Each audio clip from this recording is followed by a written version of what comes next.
We'll probably have a little bit of an echo there for a minute while we get up and streaming. Hello, come on in to the webinar room. Make yourself comfortable. And also, please introduce yourself in the chat over there, all the way on the right-hand side. Let us know your name and where you are logging in from, because we like to see how far across the world that we can get. I'm an international webinar. Every time I have my open house for people who have new results and recommendations, it's definitely exciting. Oh my goodness. Jacqueline, Laura, Nancy, Kathy, Beth, Virginia, Mandy, Jody. Woo, nice. Nice. I'll see, there we are. We're in South Africa, so we're officially all around the world right now. Canada, Colorado, Florida, Germany. Nice. Excellent, excellent. We're just going to wait just a minute or two so that everybody who is going to join us can arrive and get the full information that we're going to be going over today. And while we are doing that, I would like to mention, I'm going to throw this link up here for you. I already recognize a few people from the community on the webinar right now, which is wonderful. But I'd like to mention that our brand new private community platform is officially up and running. Thrive with Viome, and there are already over 1,000 people in there right now, moving forward on their health journeys, using their Viome recommendations, supporting others, getting supported by the community members at large, as well as our Viome experts, which a few of them are here with us today, which is wonderful. So come and join us in the community. Just click on that link that I popped up there. You just have to answer a couple questions, and I can let you in. There's some really fantastic and magical things that are going on in there right now. One of which is our May 30-day health challenge. I know Mitt, who's in the audience right now, is part of that right now. Like I said, click on the link, and then you answer a couple questions, and then I get you admittance, and you can come right in and take a look around. And if you want to lower that little pop-up box, there's a little close button just below it. All right, super exciting stuff. All right, let me check a look at the time here. Yeah, I think it's time. I think it's time to get started. So I think we can get things rolling here. Thank you so much for joining us for the Women's Cellular Health and Energy Blueprint presentation. I am very excited to have my amazing panel discuss the subjects of energy and vitality and how women are uniquely challenged in this area. And so we have a very large panel, as you notice here today. First, I would like to introduce Sarah Dorsett, President of Viome Consumer and our leader for our consumer wellness products. Hello, and welcome back to the webinar stage, Sarah.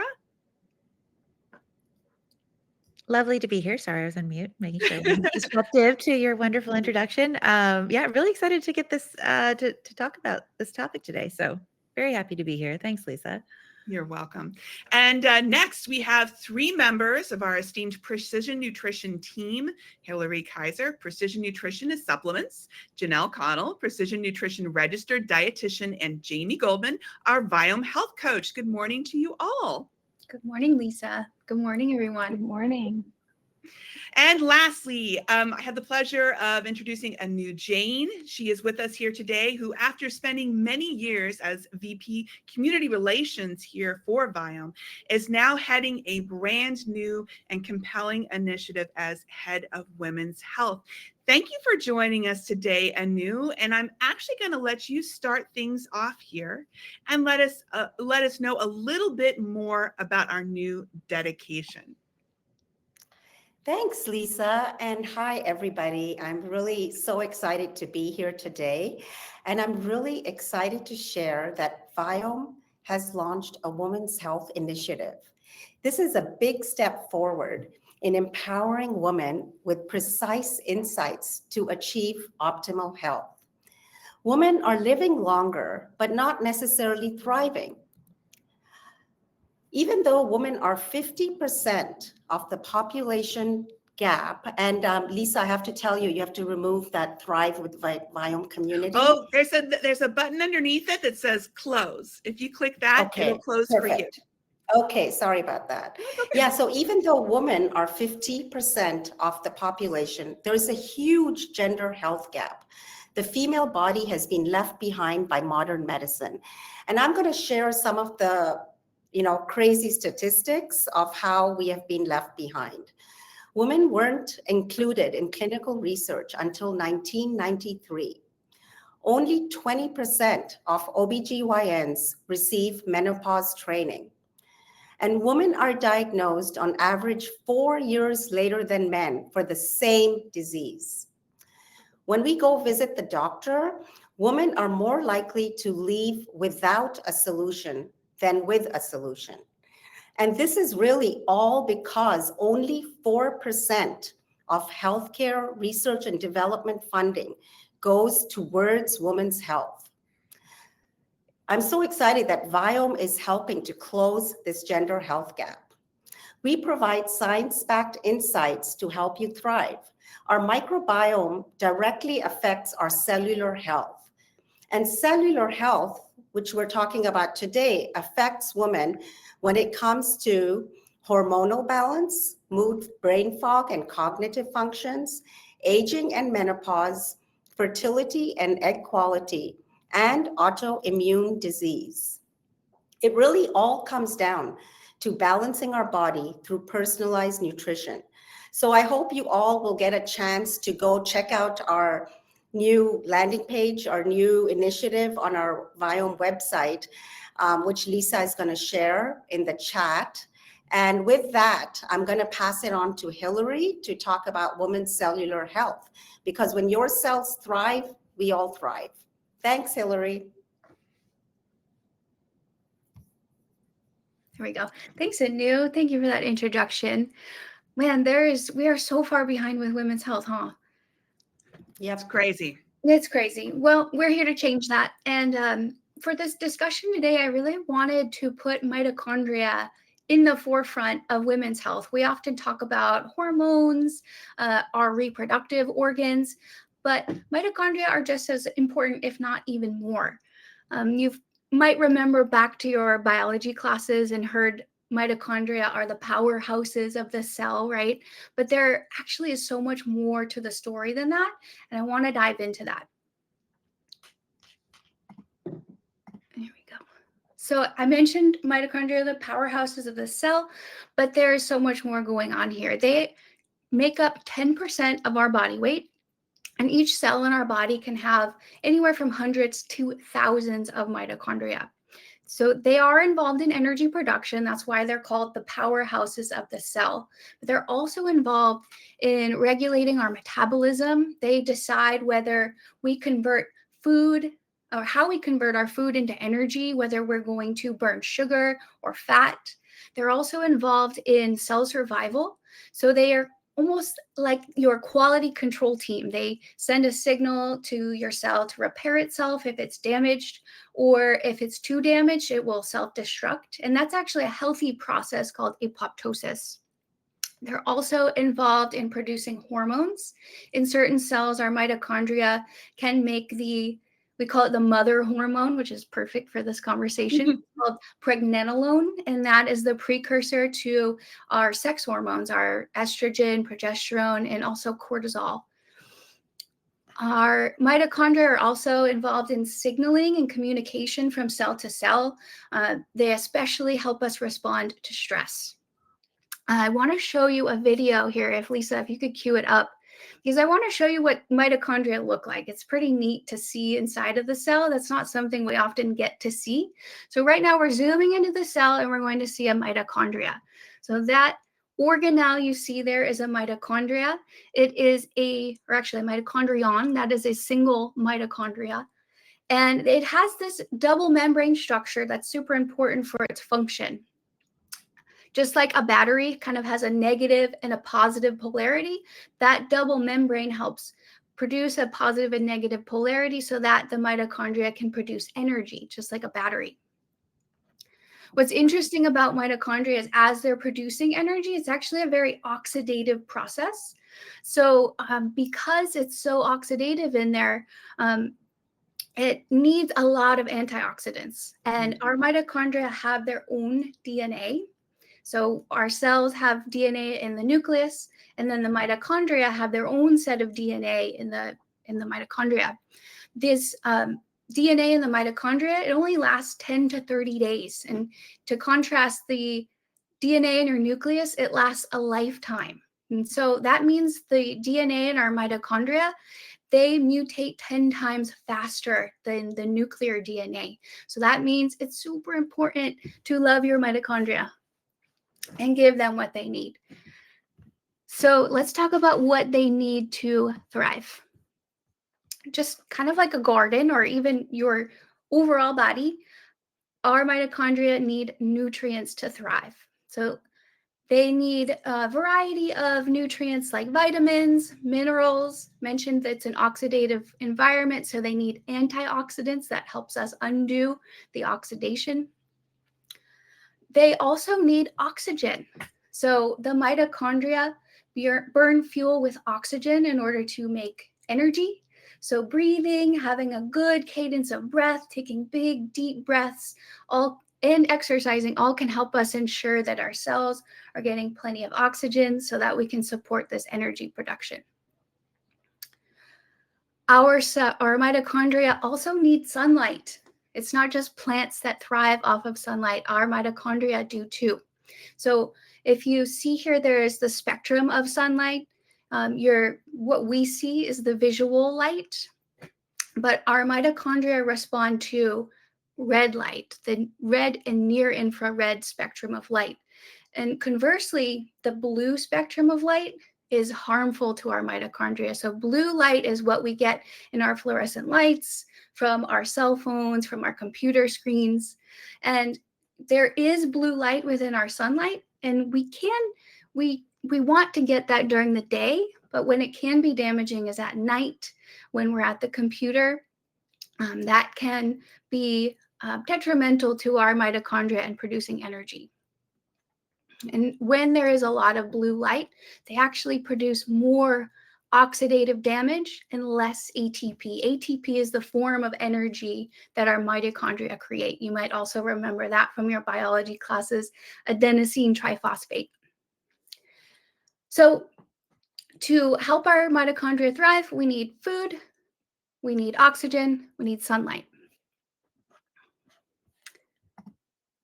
So what makes mitochondria so important for women? I mean, every living being has mitochondria, right?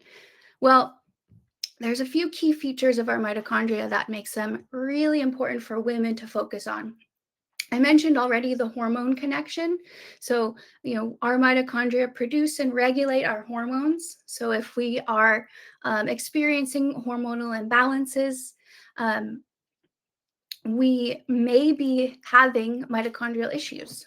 So estrogen also impacts our mitochondria. When estrogen is high, our mitochondria are going to be producing more of themselves. That's a process called mitochondria biogenesis.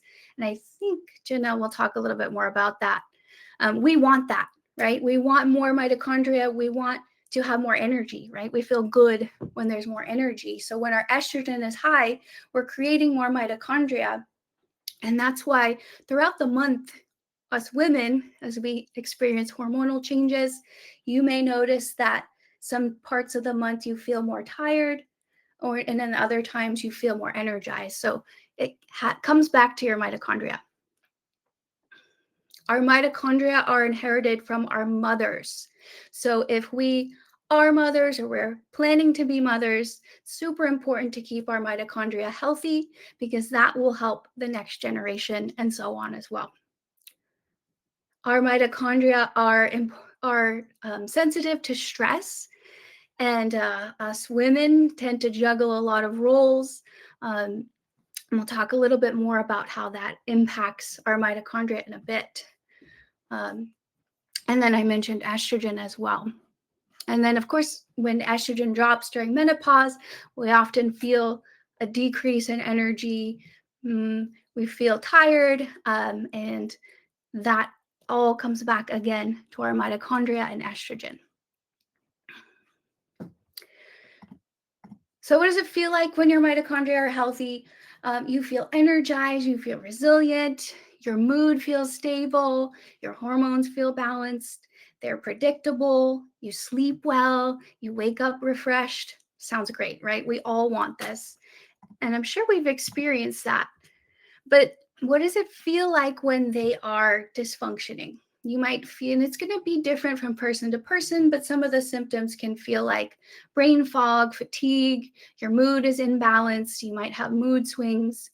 You might notice that when you exercise, you take a while to recover, or if you get a wound or something like that, it takes a long time to heal. You might not sleep well, you might wake up early or have unrestful sleep.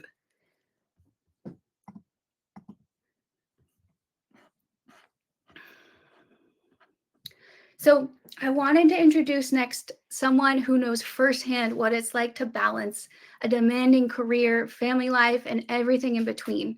Just like our mitochondria are called the powerhouses of our cells, Sarah is truly a powerhouse of a woman. She is raising kids, she's leading a company, and she's still managing to show up with incredible energy and resilience. So I'd like Sarah to share a little bit about some of these real life challenges that women face when it comes to maintaining their energy and their balance. And then I'll come back and we'll break it down to see how they actually affect our mitochondria.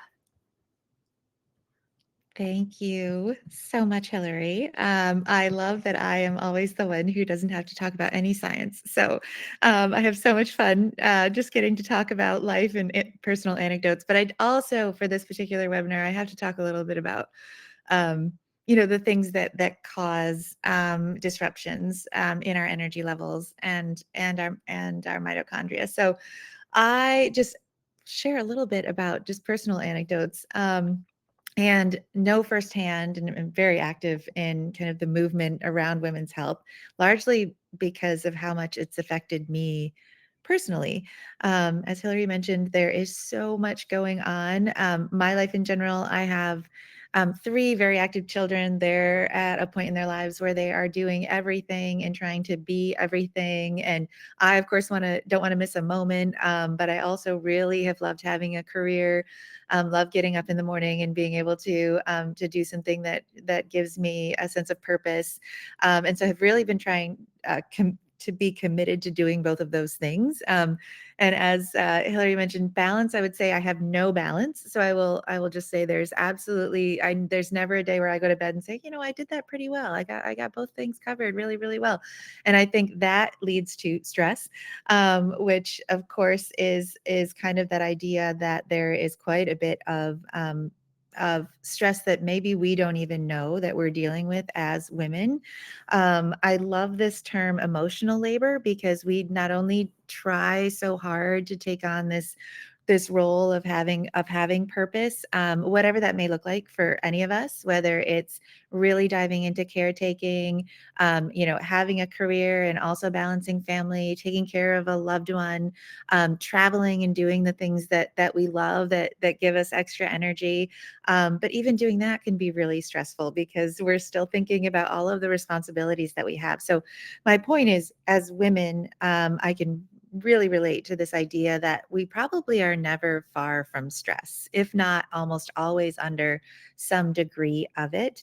I wear an Aura ring for those of you who wear one, and you can really watch your stress levels kind of go all over the place, which is really, really interesting. And I don't know if that causes me more stress to know that it's happening, or if I've been able to kind of look at it and say, wait a minute, let me take a step back. I would say I haven't mastered that either. So you're going to hear about all my flaws today. But interestingly enough, I think also another big piece of this, and each of the things that I think everybody experiences that I'll just touch on because I think everybody can relate. I also travel a lot, so I spend a lot of time in the air quality and airplanes. Just the time changes and the time zone changes are brutal for me specifically, especially as I've gotten older. I would say I started to focus even more on women's health as I was getting older because I could just feel the physical changes so much more acutely. And so age, I think, definitely plays a huge role in this. And a lot of what Hillary said about hormonal changes and age and just as we progress through life, really taking stock and noticing those things and how much they can be impacted by your cellular health and cellular energy. I think that not only mentioning kind of multitasking and everything we have to keep track of during the day, we were catching up together as a group before this started, as we always like to do. And I know Janelle was talking about the list that she was making, and I think Anu was mentioning it as well. And we were all trying to think through, oh my gosh, there's so much we have to do. And so all the women here on this panel have so many responsibilities. It's not only impressive and aspirational, but also very relatable when it comes to just the pressures of what we all have going on. Hormonal changes, not only through age, but also through pregnancy. Your hormones are bouncing all over the place, as everybody knows. Sleep. I think sleep is probably the one. I'll talk about the one that I think is probably the most interesting to me, because I'm not quite sure how to handle it. So I'm going to look to the panel here, the experts for it. But first, I'll just say sleep is probably the one that I know sort of impacts me the most. I think sleep and recovery is such a and I think we know more and more and more about sleep today. As you guys probably know, my background also had something to do with sleep, coming from Nanit. So sleep is such a critical piece, and I think there's so much disruption in women's sleep overall. Not only do we have just your overall stress, but you also have things that wake you up at night, whether you have pets and kids, and just you have trouble winding down during the day. Sometimes you're up too late because you finally have some quiet time and you want to just get a few extra things done, or you want to. I know me, I like to watch a show. I just love to catch up on just one thing that really will separate me from my day, and that definitely impacts sort of my sleep schedule. On top of that, I would say nutrition. So I am the first one to tell you that I work for this incredible nutrition company, Viome, and I still do not have the best nutrition. And I absolutely love listening to the recommendations of everyone on this call. And I have to work really, really hard to put those things in practice. But the one I found most interesting, because full transparency, I was prepped with a couple of little ideas here for this, is light exposure. I'm really curious to hear what the team has to say about that and how it impacts your cellular health. So that's a really interesting one to think about as well. Getting a little bit of extra light. Sometimes I almost feel myself drawn to this, to light, to wanting to just step outside, wanting to feel the sun and some natural light, and just wanting to be in a space where it's just brighter, and all that wonderful natural light just is kind of, re-energizing and filling you up. And I think that, with that being said, because I've talked so much, trying to make sure that we get all of those kind of triggers covered, I will wrap up and hand it back, I think, to Hillary, right? Is that my cue? So Mhm. you can now take each one of those things and dive in a little deeper. So Thank you, Sarah. Yeah, I think everyone here on this call can probably relate to that feeling of being pulled in so many directions, male or female even. So let's break down how these challenges can actually impact our mitochondria. So Sarah mentioned chronic stress. If we're always in that fight or flight mode, this can really impact our mitochondria. When we're juggling multiple tasks, we might be feeling overwhelmed, even if you're not feeling consciously stressed. If we're doing multiple things and we're switching gears all the time, our bodies are feeling stressed. And so that will increase our cortisol. And when we're chronically in that state, we're chronically producing cortisol, this can overwhelm our mitochondria. And our cells will burn energy faster than they can produce it, which is why we often feel fatigued. Here we go. Sarah mentioned hormonal fluctuations too. I've mentioned it before. As women, monthly changes in our cycle, postpartum, menopause, these all affect how our mitochondria function because of that influence, mostly of the estrogen. Then there's sleep, right? We are all experiencing perhaps some disruptions in our sleep. Our kids wake up, pets, whatever it might be. Now, our sleep is absolutely a crucial time for our mitochondria to be repairing. When we're in our deep sleep cycles, right, we have our REM and our deep sleep, and we cycle between those. When we're in the deep sleep cycle, our mitochondria will clear out that oxidative damage, the Reactive oxygen species is another term you might have heard for it. And it repairs that damage from the day. So if we're not getting our quality sleep, this repair process is cut short, and then we have more oxidative stress, and that can create more DNA damage, like I mentioned. And then we might also just feel groggy, brain fog, and all that yucky stuff. And so if there's more oxidative stress, there's going to be more inflammation, and that's not just in the mitochondria, that can be throughout the body. And of course, inflammation is never a good thing. Our bodies are made to handle a little bit of stress, and that's it can be a good thing. It's a process called hormesis, but when we're constantly stressed, we're constantly producing cortisol, that can be a problem. Okay, so diet, right? Viome, at the core of what we do, we see food as medicine. And when we are busy, maybe stressed out, we might lean to ultra processed foods as a way to just get some convenient nutrition, or maybe it might be to kind of have a luxurious treat, sometimes we want to treat ourselves, but ultra processed foods often have low macronutrient density. They're not going to give you the nutrition that you need, the B vitamins, the CoQ10, the antioxidants that your mitochondria need to be functioning properly. It's also not going to be great for your microbiome. So we're usually talking about microbiome. Our microbiome actually does influence our mitochondrial health. One key metabolite you've probably heard us talk about is butyrate. It's a short chain fatty acid that is produced by beneficial gut bacteria when we eat things like fiber. Butyrate serves as an energy source for the mitochondria in the cells lining our GI tract. So we want to give them that good nutrition, keep our gut lining healthy and our gut microbiome functioning optimally. So these ultra processed foods can be a double-edged sword. And then light exposure. So if we are juggling multiple tasks, we are perhaps inside a lot, we're exposed to a lot of blue light from our screens, from our phones, from our TVs. This disrupts our melatonin production.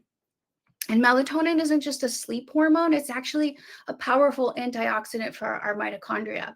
So too much blue light also means that we're not getting good repair for our mitochondria. That oxidative state is just building. And then we might also not be getting good sleep because of it as well. So we want to make sure we're getting that good sleep, kind of cutting off blue light at night. And getting into that deep sleep state. And I think Jamie will talk a little bit more about some best practices for that. So just to sum it all up, the challenges that we face: stress, hormones, sleep disruption, poor diet, light exposure, these can all really take a toll on our mitochondria. And when our mitochondria aren't functioning well, we feel it physically and mentally. And I know as women, we all feel a responsibility to really show up and be our best self. So I'll hand it over to Janelle. She'll start giving us some tips on nutrition on how we can feed our mitochondria. Yeah, thanks, Hillary. I do really love the science behind it, and I think that ties in perfectly to the next step of what can we do with our nutrition, right? Most of us, or maybe most of you out there, most people know us here at Viome as a microbiome test. And that is true, but they don't always know that we use that same technology to assess the activity of your human cells. And so this is where we can get in and we can look at what's going on with those mitochondria and your cellular vitality, and some specific kind of biological pathways that influence the health of your cells. And so I want to highlight a few areas today, not all of them that we look at, but a few that I think are really important to energy and to women's health, and how they play a role, and tie in some of our nutrients that can help boost those areas. So let me kind of get in here to our slides. We're going to talk a little bit about three main areas: mitochondrial biogenesis, a big fancy term. We'll talk about that, energy production, and cellular senescence. So if we jump into this first one, mitochondrial biogenesis, you know, Hillary mentioned that word. It's a big term, but essentially biogenesis just means to create new. So we want to be creating new mitochondria as much as we can. If you think about your mitochondria as like batteries in your cells, as you use energy, maybe you're moving, you're thinking, you're breathing, you know, daily life, those batteries work hard and sometimes they wear down. Also, sometimes you just need more of them, right? Maybe we're training for something, we've increased our exercise, we're healing, we're under stress. So there's a lot of instances where we need to be producing more mitochondria to support our health and our energy levels. And that's essentially what biogenesis is. So it's our way of saying, hey, let's build more batteries so we don't run out of power. Also, this process tends to decrease with age. So when I think about some of these nutrients, especially as I'm getting a little bit older, I definitely think of how can I boost this process to help with aging as well.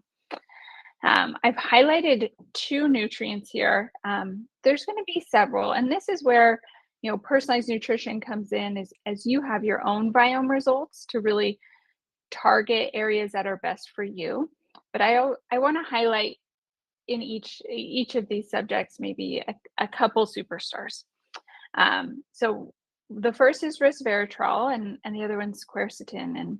And Hillary talked about the oxidative state that's happening as we produce energy with our mitochondria. So we want to always be feeding our body plenty of antioxidants to combat that. And these 2 nutrients are part of that. But on top of it, they have added benefits. So resveratrol, you think of like in your, I think a lot of people think of it from red wine, like the healthy part of red wine. But here at Viome, we're going to encourage you to get it maybe from red grapes instead. Berries. I always think of like really dark, rich colored fruits and vegetables. Peanuts, though, is also a good source of resveratrol. So we got a little variety there.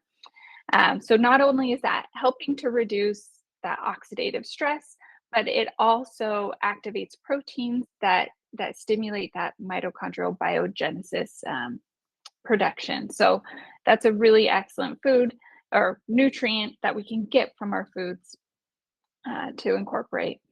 And the second one there, quercetin, this is really similar to resveratrol, right? It's going to have that antioxidant kind of capacity, but it also stimulates one of our key regulators in this process of making mitochondria.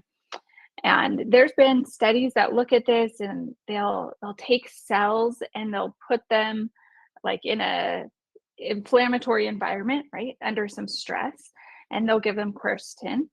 And they find that not only does it reduce the inflammation, it also reduces the decline in mitochondrial biogenesis caused from that inflammation.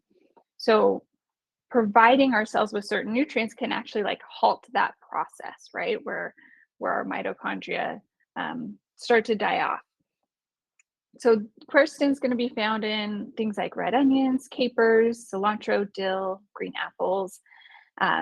Capers is like one of my favorite little sneaky foods because it has such good nutrients in it, and you can literally just keep a jar in your fridge and like sprinkle a few onto your dish, right? Your salad or whatever you're having, and just add that little extra nutrition there.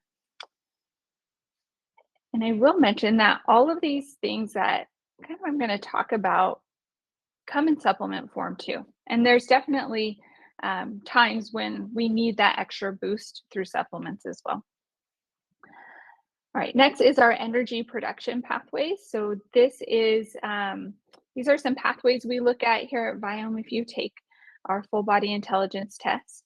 And essentially, right, we said, okay, mitochondrial biogenesis, let's make sure we're making enough mitochondria. Now let's make sure those mitochondria are actually giving us energy, right? ATP, like Hillary mentioned, let's make sure we're producing something from those. And that's what we're looking at here, here with this pathway. So our mitochondria need a few things to make that cellular energy. Hillary talked about the oxygen, they need glucose and fat, they need an electron carrier, some enzymes, and some minerals. And a breakdown of kind of any one of those components can affect our energy, right? Our ability to produce energy. CoQ10, a powerhouse here in this area, is one of those electron carriers. They've looked at people who are deficient in CoQ10 and found that supplementing significantly improved their, not only their mitochondrial function, but their ATP production. So that's direct relation, right? We can take CoQ10, whether through food or supplements, and get some results with our energy. You're going to find that in things like pistachios, lean beef, peanuts, soybeans, sardines. But the key with CoQ10 as you're looking for it in food is that it is lipid soluble. That means it needs fat to be able to absorb it. So if you're maybe more on the vegetarian side and you're going to use things like soybeans, let's make sure there's some healthy fat in whatever that meal or snack is that you're having as well. All right, next is magnesium. I think all of us need magnesium. It's like, it is essential in this process to make energy. It's required by some of the enzymes that produce ATP, but it's also, ATP is also bound to magnesium and we need it to utilize our ATP. Unfortunately, about half of Americans are not getting enough magnesium. So we want to look for those really rich sources of it in our foods. Nuts and seeds is probably my top and my go-to. Anytime you can sprinkle them on a salad, you can snack on some, include those, but also leafy greens, black beans, and dark chocolate. I don't think a day goes by where I don't have a little bit of dark chocolate. So now I can use that as my excuse that I'm just getting my magnesium. And then our last one here is L-creatine. This is going to help transport fatty acids into the mitochondria so we can make energy. Like I said before, we can use glucose or we can use fatty acids. That L-carnitine is going to help that process of getting the fatty acids in there. And it's almost exclusively in animal-based sources. So beef, lamb, yogurt, buffalo, I have here on the list. This is where personalization is so key, right? Because you may be someone who doesn't eat red meat or vegetarian, doesn't eat meat at all. You may also see that in your results that L-carnitine can be harmful to certain things in the microbiome, and we may need to limit it for your microbiome. So hopefully those aren't the case and you can enjoy those foods, but if that is, there's workarounds. And we have things like medium chain triglycerides, right? And MCT oil, which actually gets into the mitochondria without needing L-carnitine. So I think that's like a really interesting little nuance of where personalization comes in and how certain nutrients may not work for everyone. All right, our last area here is cellular senescence. And this is kind of moving onto cellular health and vitality. It's an area that's like really important to me as a cancer survivor, how my cells are dividing and how healthy they are. But it also greatly impacts our energy levels. Senescent cells we sometimes call them zombie cells. They're older, damaged cells. They're not multiplying anymore, but they kind of refuse to leave. So over time, they build up and they can disrupt healthy tissue and they accelerate aging. We want to combat those with antioxidants. And I think that's really one of the key takeaways here in almost every area of our cellular health and our energy is our body needs antioxidants. We have to fight off that oxidative process that's happening. I'm going to highlight a specific antioxidant, which is ellagic acid. It's in our berries and cranberries, pomegranates and guava are all really great sources, and yummy foods to have regularly. These are great because not only are they antioxidants, but our microbiome can convert them to another metabolite that is involved in removing damaged cellular components and preventing that cellular senescence. So those are like super powerful antioxidants for our cells. And the other one is dietary nitrates or nitrates. They're going to be in like beets, celery, arugula, also involved in the same kind of cellular repair process, specifically repairing our DNA. All right, so those are really unique pathways. If you have your personal results, you can take a look at each of those and really dive into, you know, what area and maybe am I struggling in related to my energy. And that's where I love that, you know, maybe we're producing mitochondria, but we're not feeding that process enough to make ATP. So look at those different scores and see where you land. And if you don't have your scores, obviously there's things that apply to all of us in terms of, you know, eating for energy. And so I just want to quick kind of run through a good foundation where if we're working to boost long-term energy, these are kind of some of the key steps there. First is whole foods first. We kind of talked about a lot of these foods already, but high antioxidant foods, deep, rich colors when you're choosing your foods. Make sure you're getting a variety. All of that is really important. High quality protein. So when you are having protein foods, opt for, you know, wild caught fish or grass-fed meats. They're going to be higher in nutrients.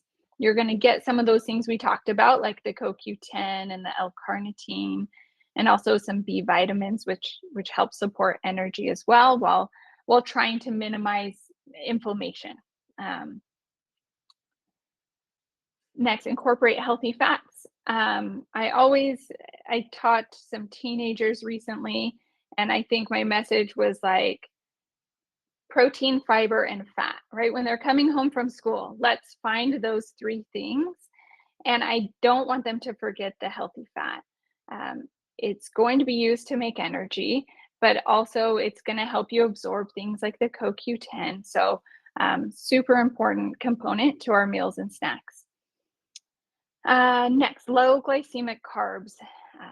A stable blood sugar is going to give steady fuel for your mitochondria.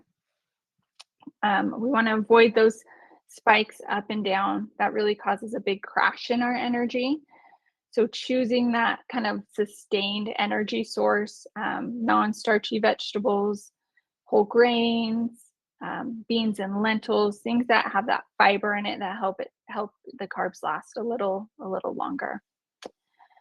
Limit the stressors, typical things we always hear about, sugar, alcohol, trans fats, and ultra processed foods like Hillary mentioned. I'll kind of circle back to that alcohol one more time. Alcohol actually depletes our antioxidants. So we want to keep that to a very once in a while type of food if we're working on our energy. And the last one, time your eating. I know intermittent fasting is a big topic right now, and it ties in really well with your mitochondrial health. So we actually studies see that it stimulates this biogenesis process, like your ability to make mitochondria. So there's a lot of different strategies for that. Maybe Jamie has some additional ideas of how you can kind of do that time restricted eating. But that is one tool to think about in your tool belt when working on eating for energy. So Jamie, maybe I'll let you jump in there and take it forward. Yeah, sounds good. Thank you, Janelle. So I will be going over some of the lifestyle factors related to cellular health and mitochondrial function. Some of this we already touched on, but I'll just elaborate a little bit more. Let's see. This is my first webinar, so I'm still getting used to advancing my own slides. There we go. Nice. I did it. Okay. So obviously exercise is a big part of mitochondrial and cellular health. When we think of exercise for improving our energy and our fitness, many of us think, more intensity is better. But for women, especially in different hormonal phases or with chronic fatigue or burnout, movement needs to nourish, not deplete. And this is absolutely related to the health of our mitochondria. So mitochondria, they can thrive on moderate, consistent movement. Research shows that moderate intensity exercise does increase mitochondrial biogenesis, so the production of new mitochondria, and also reduces oxidative stress and inflammation. And research suggests that it's actually the training volume, so the total amount of training performed, that is a crucial factor in determining the extent of the mitochondrial changes. So individuals who maintain a higher volume will likely see more significant mitochondrial changes. And so to put it simply, it's not necessarily the intensity that matters, it's really the duration and the consistency of the movement that matters.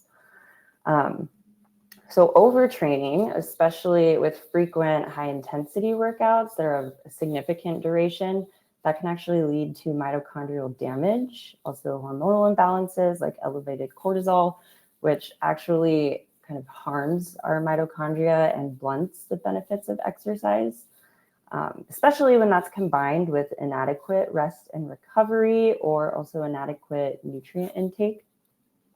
So this is kind of that classic story of going on a health kick, restricting your calories, and then suddenly trying to do like 5 to 6 workouts a week. This is really just a recipe for disaster and makes people feel really terrible, mostly because your body can't really produce enough cellular energy.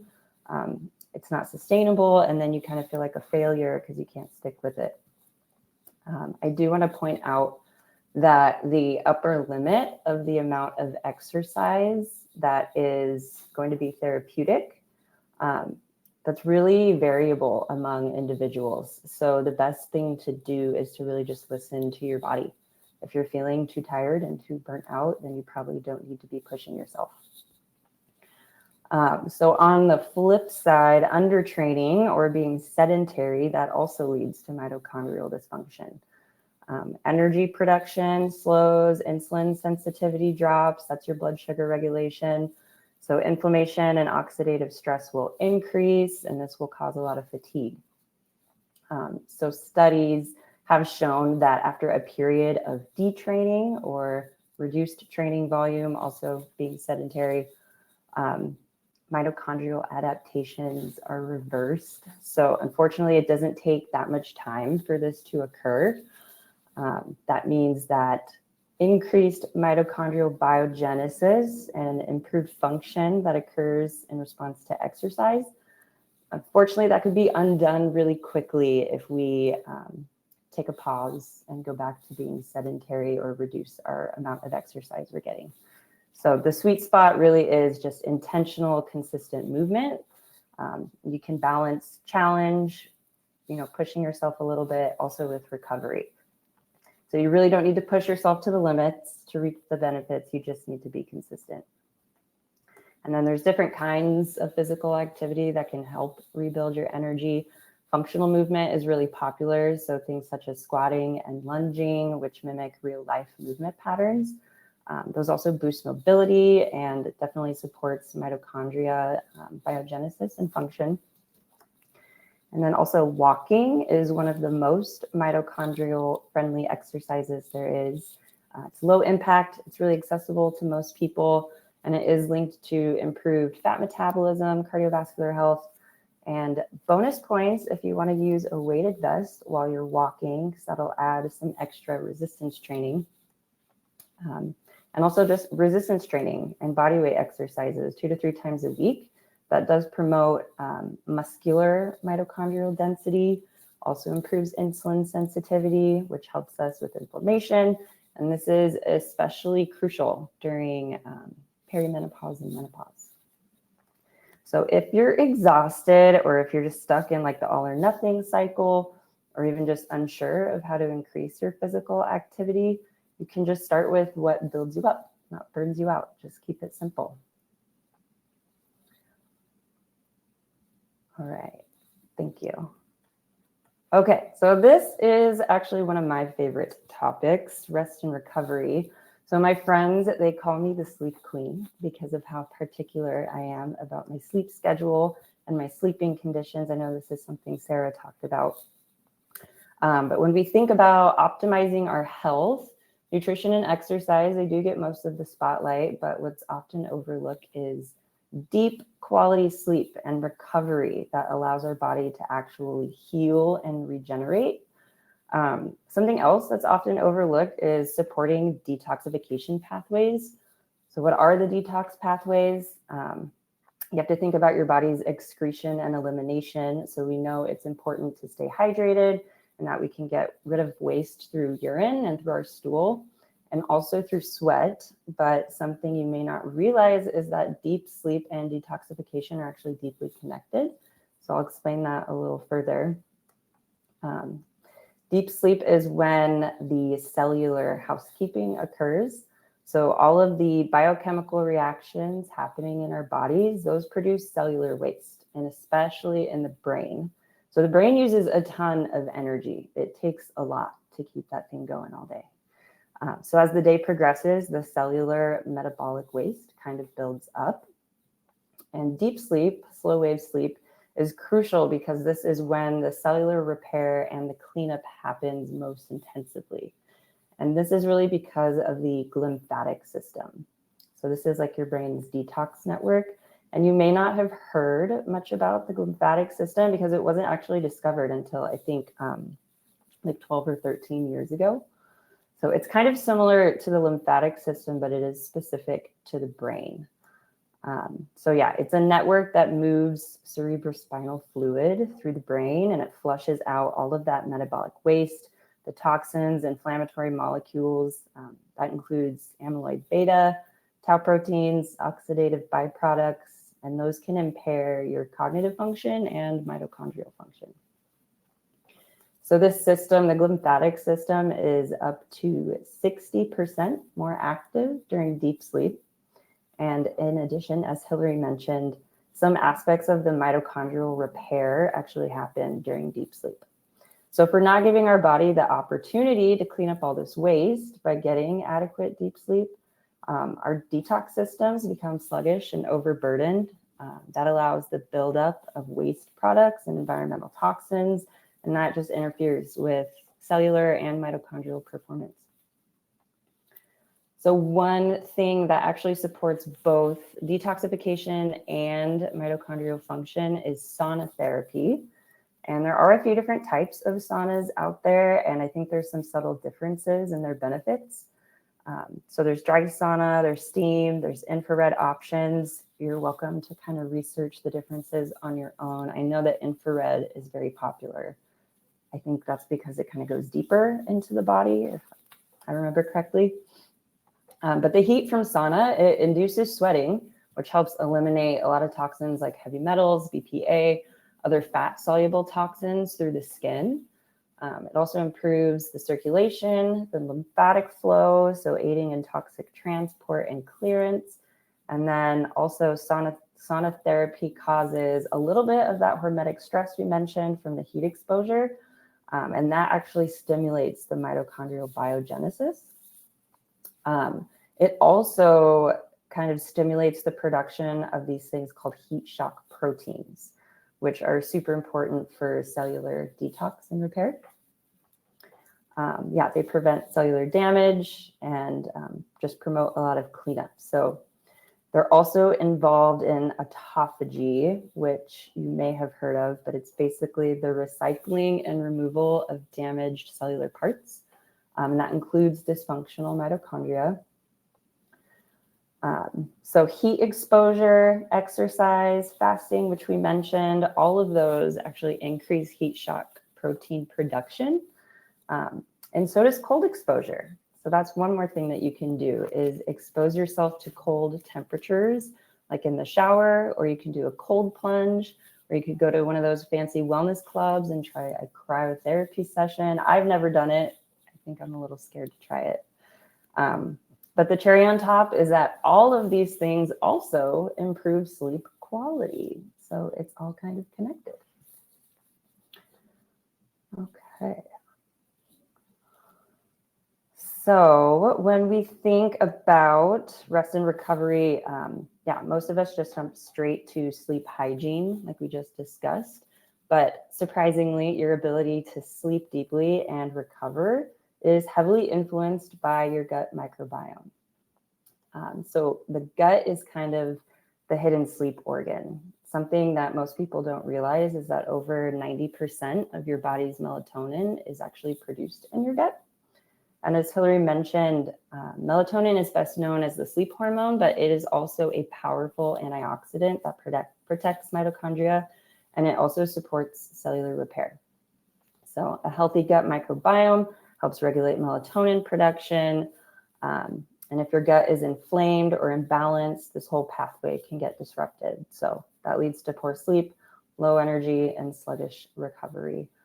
There are some natural ways to support your gut health and your melatonin production.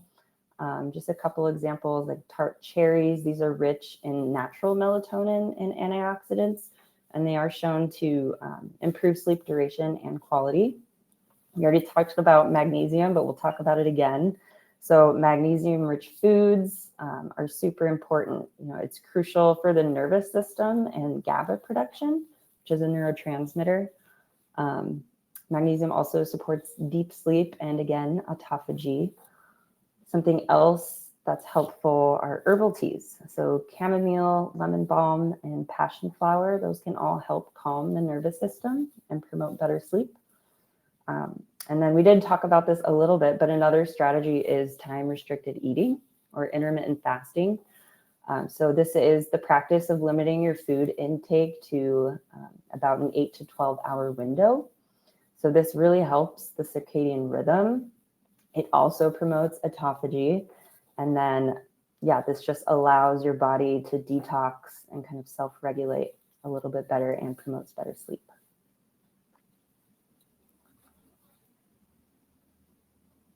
Oh, is it going to work? Here we go. So as we close this conversation on rest and regeneration, I think we can talk about the nervous system a little bit more. Because even the best nutrition, the best supplements, the best workouts, or even good sleep, it's not really going to save you if your body is chronically stressed and stuck in survival mode. So as Hillary mentioned, chronic stress is really the silent killer. It puts the body into sympathetic overdrive, so it keeps our cortisol levels super high. Our energy production is low, and over time, it drains our mitochondrial capacity, causes inflammation, it impairs our recovery. It basically just, it hurts our body in so many different ways. So this is why stress management and relaxation are super important. So even simple daily practices can shift us back into that parasympathetic dominance. And that's really where the healing happens.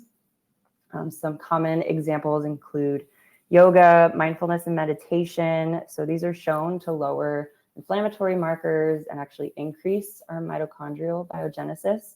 Even just 10 minutes a day can actually shift the body into a more healing state. Breathwork exercises are also super helpful. So conscious breathing or box breathing, or also the 4-7-8 breathing method. These all signal safety to our nervous system. And then sunlight exposure, which we did mention earlier, this is another one. So morning light, it kind of anchors your circadian rhythm. It also supports melatonin and mitochondrial timing. And it also triggers the release of what's called nitric oxide. So this improves blood flow, also increases the amount of oxygen flowing through our body, which helps our mitochondria. So it is super important to get sunlight exposure. Ideally, 5 to 15 minutes in the morning can make a really big difference. And just a side note, actually, Dave Asprey is releasing a new book called Heavily Meditated, where he kind of discusses all of this, but it is pretty powerful stuff. I know. So- now that the weather's getting a little warmer, I've been trying in the morning. I have a little 6-month-old, so I'm usually carrying him, giving him some light to just walk outside barefoot, have that, you know, grounding on your feet and get the sunlight exposure just for a few minutes, which has been really nice. Yeah. It doesn't great take practice. much. You just gotta let it hit your skin, hit your eyeballs, and it's all good. Yeah. That's Yeah. why I And love having a dog. He makes me do that every morning. Yeah. exactly that. Woo! Gotta get up, mom, dad, let me out, and then feed me, right? That's awesome. So there's lots of really great cheers in the comments here. People are like, this is really fantastic information. I'm really glad that we put this together. And this was definitely the idea of, the team to focus on this specifically for Women's Health Month this month. And then we had a new join us with the Viome Women's Health Initiative. And I really, really enjoyed having everybody speak to this today. And everybody is going to be getting a recording to this coming to you in your email tomorrow.